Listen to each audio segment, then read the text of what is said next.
Bismillahirrahmanirrahim. Kaum Nabi Musa alaihi salam. Nabi Musa alaihi salam membawa risalah Allah yang menghadapi penyelewengan akidah di zamannya di negeri Mesir,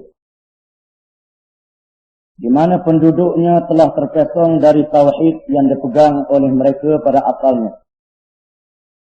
Mereka dikurnia oleh Allah menempa tamadun kebendaan dan kepandaiannya yang mengagumkan. Tetapi mereka telah bertuhan kepada yang lain daripada Allah Subhanahu wa taala dengan menyembah memuja patung berhala yang diukir oleh mereka sendiri. Menyembah binatang, menyembah matahari dan bintang-bintang, juga menyembah raja-raja yang digelarkan Fir'aun, dan menganggap raja-raja itu sebagai Tuhan. Nabi Musa alaihissalam diutuskan oleh Allah kepada Bani Israel di negeri Mesir, di mana negeri Mesir sebuah negeri yang terkenal sebagai negeri yang pertama ataupun negeri yang awal membina tamadun manusia dengan kemajuan-kemajuan kebendaan, mendirikan bangunan-bangunan yang besar, sistem pertanian, cara pertanian yang baik, di mana bangsa Mesir lah merupakan bangsa yang pertama, yang awal, yang diberi nikmat oleh Allah Subhanahu wa taala. Mereka pada asalnya mengikut agama tauhid, bertuhan kepada Allah Subhanahu wa taala. Kemudian mereka menjadi sesat, lupa kepada Allah Subhanahu wa taala, menyembah Tuhan yang lain daripada Allah, memuja patung berhala, menyembah binatang, menyembah matahari, bintang-bintang, sehinggalah sampai kepada peringkat menyembah raja-raja yang digelarkan oleh mereka dengan nama Fir'aun. Fir'aun ini bahasa Qibti, makna dia raja. Nabi Musa alaihi salam menghadapi keadaan ini. Apabila diwahyikan Musa menjadi Rasul bersama-sama saudaranya Harun, mereka terus berdepan dengan Fir'aun dan segala tipu dayanya. Dan Fir'aun dengan angkuhnya mengisytiharkan dirinya sebagai Tuhan. Seperti tersebut di dalam firman Allah Ta'ala, "Thumma adbara yas'a fahashara fanada faqala ana rabbukumul a'la fa'akhadahu Allahu nakala al-akhirati wal ula inna fi dhalika la'ibratan liman yakhsha an-nazi'at." Maksudnya, kemudian dia berpaling seraya berusaha menentang Musa. Maka dia mengumpulkan pembesarnya. Fir'aun mengumpulkan pembesar-pembesar dia, lalu berseru memanggil kaumnya seraya berkata, "Akulah Tuhanmu yang maha tinggi." Fir'aun mengaku dia menjadi Tuhan. "Akulah Tuhanmu yang maha tinggi," kata Fir'aun. Maka Allah mengadabkannya dengan adab di akhirat dan adab di dunia. Sesungguhnya pada yang demikian itu menjadi pengaktibaran bagi orang yang takut akan Tuhannya.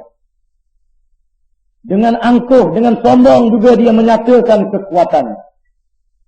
Qala ya qaumi alaysa li mulku Misra wa hadhihi al-anharu tajri min tahti afala tubsirun am ana khairum min hadha alladhi huwa mahin wa la yakadu yubin فلولا ألقي عليه أسورة من ذهب أو جاء معه الملائكة مقترنين فاستخف قومه فأطاعوه فإنهم كانوا قوما فاسقين. Az-Zukhruf. Maksudnya, Fir'aun berkata, "Hai kaumku, bukankah kerajaan Mesir ini kepunyaanku?" Fir'aun kata kepada rakyat dia, "Wahai rakyatku, tidakkah kerajaan negeri Mesir ini di bawah aku? Akulah yang berkuasa di negeri Mesir ini.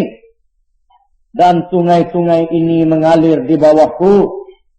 Sungai-sungai negeri Mesir ni, tali-tali air yang ada di negeri Mesir, di mana tali air sungai inilah yang menjadi jalan di zaman itu, yang menyirami tanaman mereka.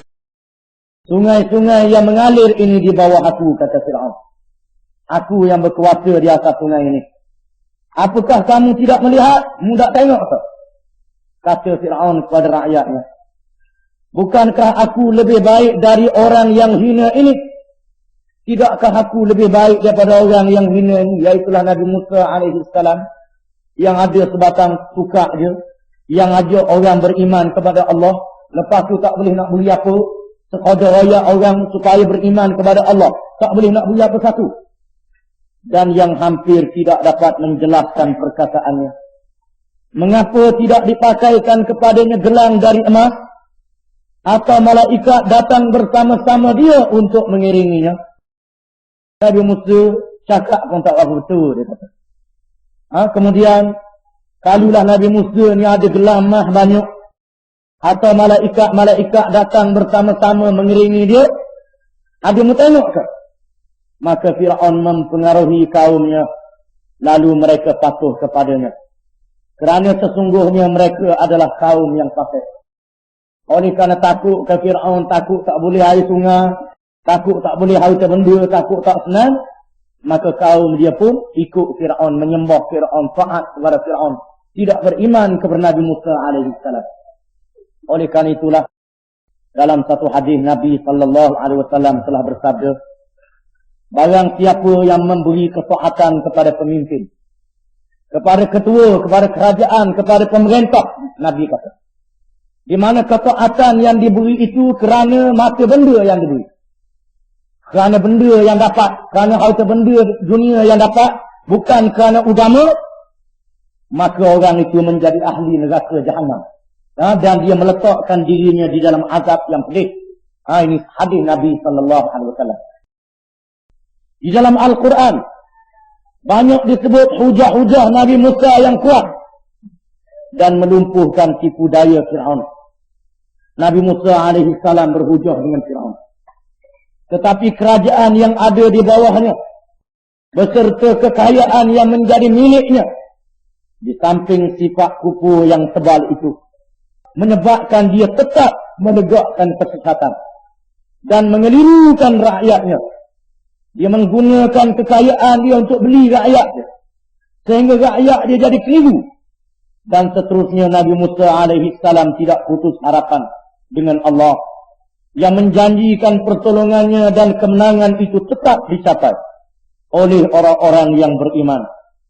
Firman Allah Ta'ala, wa qala Musa Rabbana innaka ataita fir'auna wa mala'ahu zinatan wa amwala fil hayatid dunya Rabbana liyudillu an sabilik Rabbana tmis ala amwalihim washdud ala qulubihim fala yu'minu hatta yarawul adabal alim qala qad ujibat da'watukuma fastaqima ولا تتبعان سبيل الذين لا يعلمون وجاوزنا ببني إسرائيل البحر فأتبعهم فرعون وجنوده بغيا وعدوا حتى إذا أدركه الغرق قال آمنت أنه لا إله إلا الذي آمنت به بنو إسرائيل وأنا من المسلمين الآن وقد عصيت قبل وكنت من المفسدين فاليوم ننجيك ببدنك لتكون لمن خلفك آية وأن كثيرا من الناس عن آياتنا لغافلون. Yunus, Musa berkata, setelah Fir'aun menggunakan harta benda dia, kekayaan dia, Nabi Musa mengadu kepada Allah. Musa berkata, ya Tuhan kami, sesungguhnya engkau telah memberi kepada Fir'aun dan pembesar-pembesar kaumnya perhiasan dan harta kekayaan di dalam kehidupan dunia. Ya Tuhan kami, akibatnya mereka menyesatkan manusia dari jalan Engkau. Ya Tuhan kami, binasakan harta benda mereka dan kuncilah hati mereka. Maka mereka tidak beriman hingga mereka melihat siksaan yang pedih. Nabi Musa mengadu kepada Allah, di mana Fir'aun menggunakan segala kekayaan, segala kemewahan. Sama ada kekayaan itu untuk menarik rakyat, ataupun kekayaan itu digunakan untuk mengugut rakyat.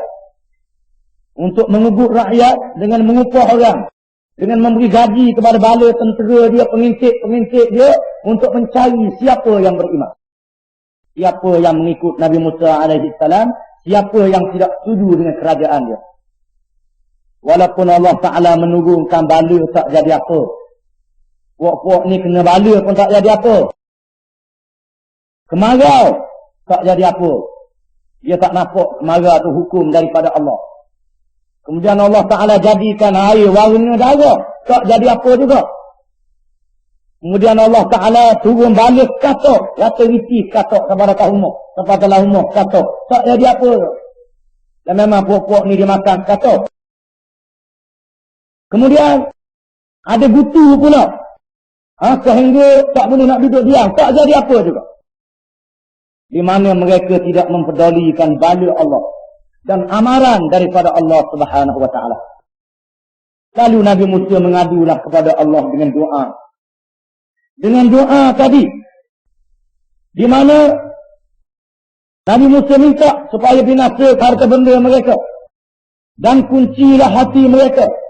Maka mereka tidak beriman hingga mereka melihat siksaan yang pedih. Puak-puak ni dia tengok neraka baru dia percaya. Allah berfirman, sesungguhnya telah diperkenankan permohonan kamu berdua. Tuhan kata doa kamu berdua, wahai Musa dan Harun, telah dimustajabkan. Sebab itu tetaplah kamu berdua pada jalan yang lurus, istiqamah. Kamu berdua hendaklah tetap pada jalan yang lurus. Jangan takut. Jangan takut. Kena ikut jalan yang benar. Jangan baling kiri kanan. Jangan terkesong ke kiri ke kanan. Hendaklah mengikut jalan Islam. Jangan lari daripada jalan Islam. Jangan bila Fir'aun nak lagu ni, kamu ikut lagu dia. Akan nak ra'in ke dia. Akan nak ra'in ke dia. Kamu hendaklah istiqamah. Makna istiqamah ni ialah kita mengikut jalan yang betul, jalan agama Islam, kemudian kita tetap di atas jalan itu. Alladzina qalu rabbuna Allah thumma istaqamu tatanazzalu alaihimul malaikatu alla yakhafu wa la yahzanu. Alla takhafu wa la tahzanu. Sesungguhnya orang yang berkata Tuhan kami ialah Allah, kemudian dia istiqamah, dia tetap, Allah Ta'ala menurunkan malaikat, di mana malaikat itu akan memberi semangat kepada orang yang istiqamah itu dan berkata kepadanya, jangan kamu takut dan jangan kamu berduka cita, dan bergembiralah kamu dengan surga yang dijanjikan oleh Allah Subhanahu Wa Ta'ala.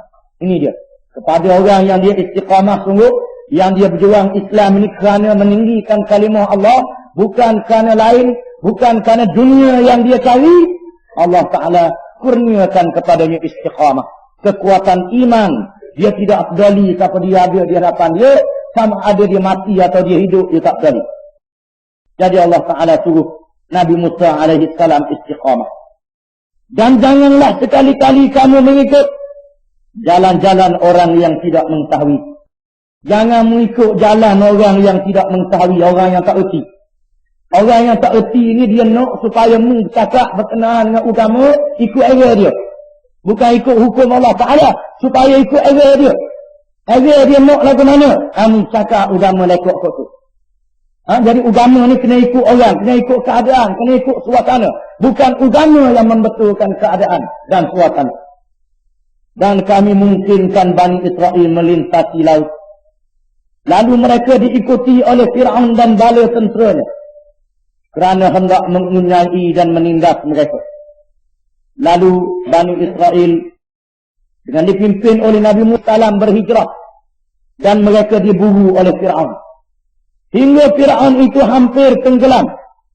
Di mana Fir'aun memburu dengan ratusan ribu tentera, juta tentera dalam satu riwayatnya.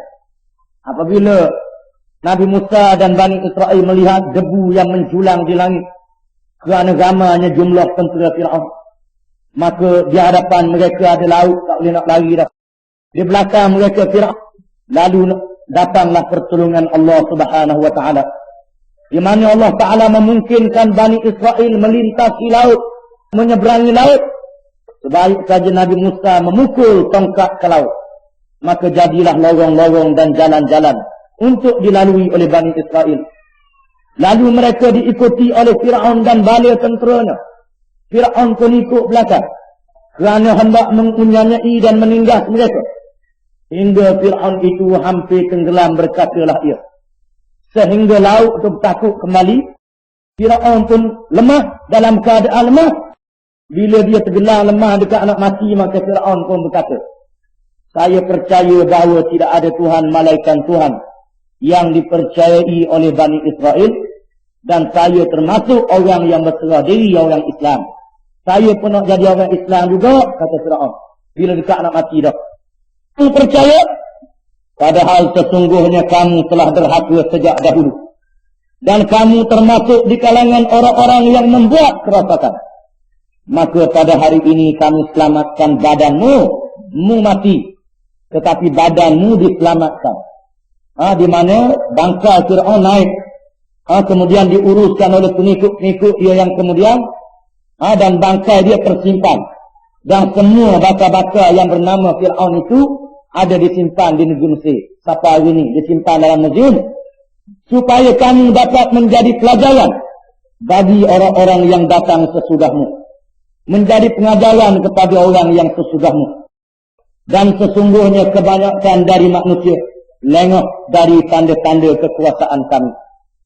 Kebanyakan dari manusia lengah daripada tanda-tanda kekuasaan kami. Patutnya bila dia tengok bakar Fir'aun tu dia reti lah. Tapi tak. Kapal ni tak reti lagi di Mesir pun tak reti lagi kapal ni.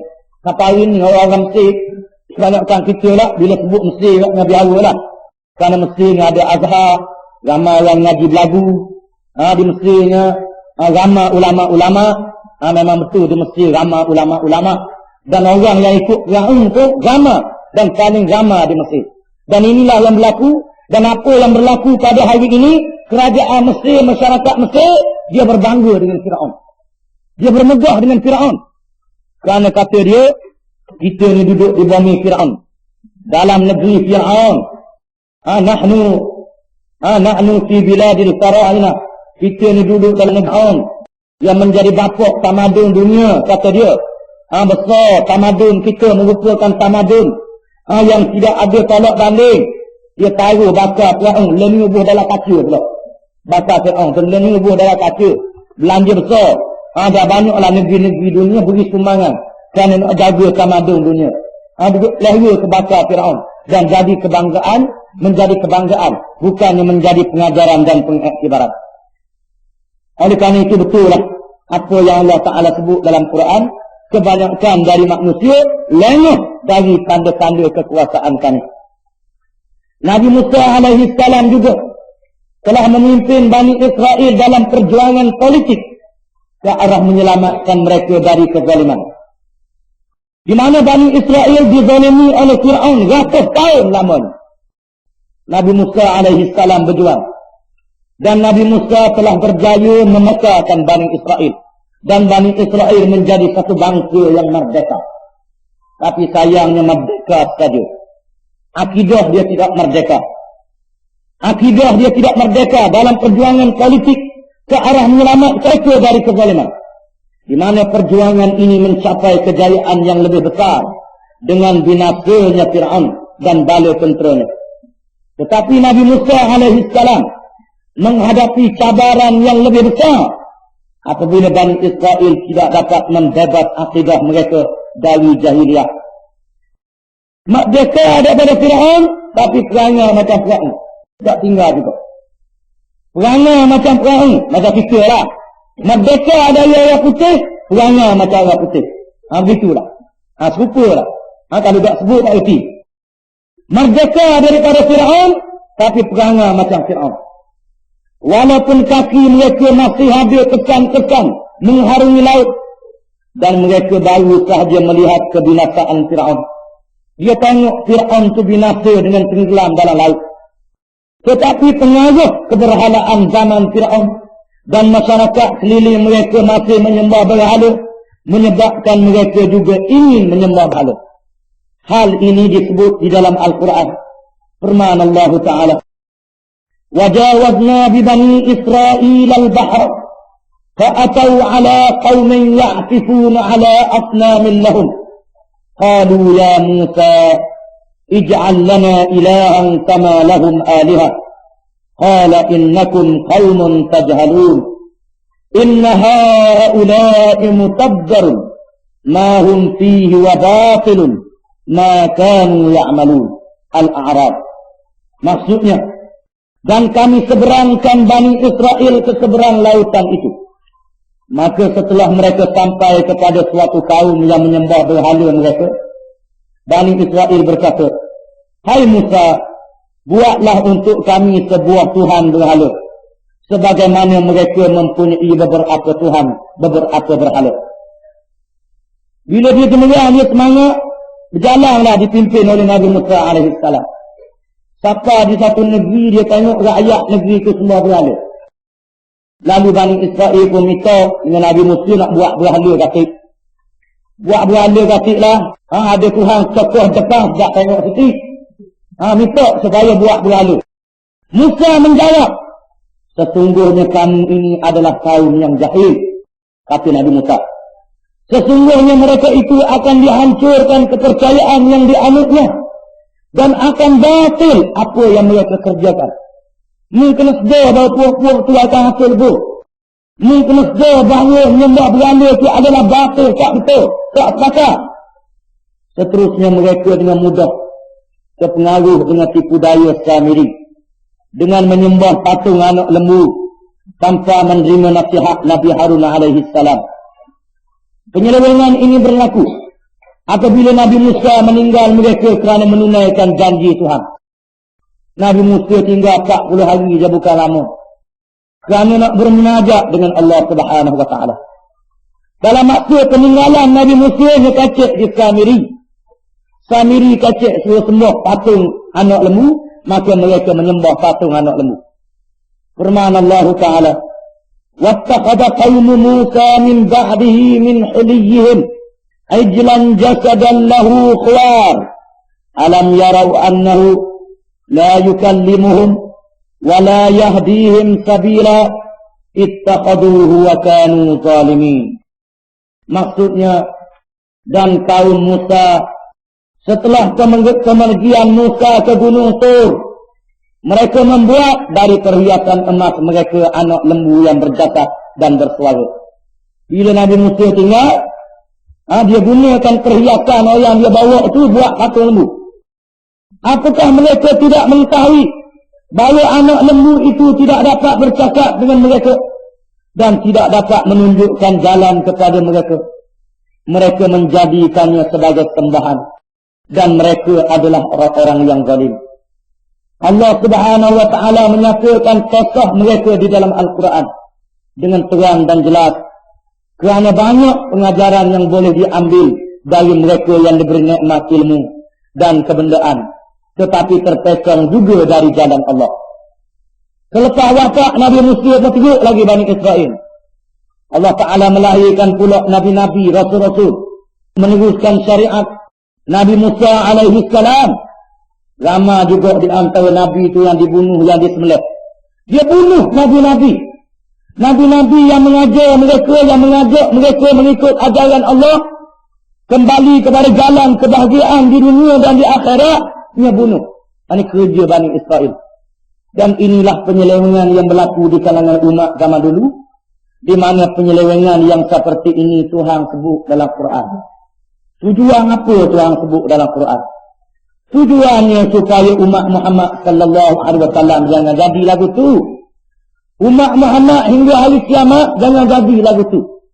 Jangan jadi macam umat Nabi Musa alaihi salam, lupa kepada ajaran Allah, tak ingat kepada ajaran Allah, mudah terpengaruh dengan orang lain.